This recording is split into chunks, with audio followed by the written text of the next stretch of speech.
我知道你是上海戏剧学院的音乐剧班，对吧？对音乐剧班。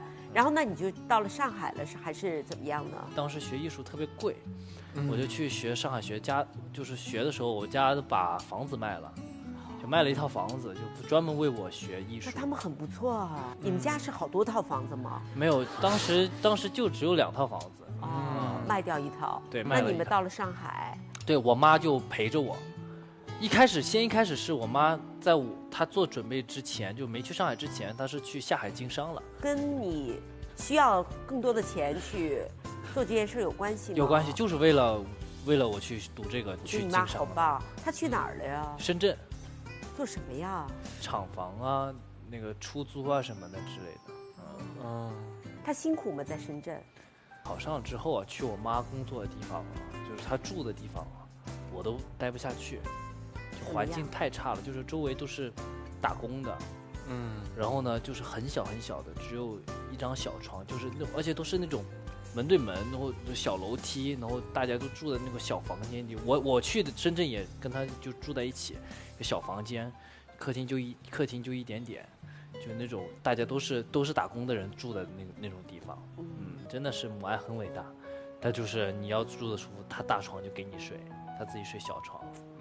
就睡得跟客厅睡在一起，就摆了一个床，卧室是个一室一厅吧，那种房子，小房子。他赚了很多钱来帮你吗？后来没有，后来就有一部分钱赚了一笔钱，然后呢赚了以后呢，还把这个事情托付给我们家一个亲戚，然后暂时管理。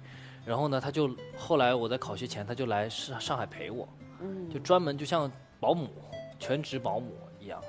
然后呢，就陪着我做饭、洗衣服，然后我就去上课。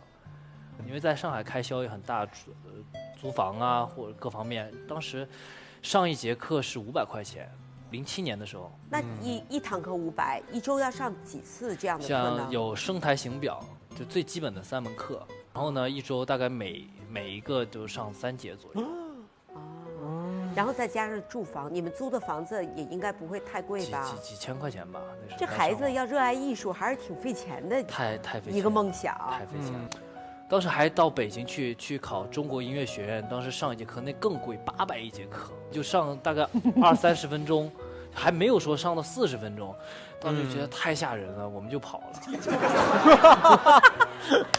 跑了，就上了一节就跑了。对，北京学不下去了，就这种感觉。精彩尽在本周4晚23:35，深圳卫视《非常近距离》。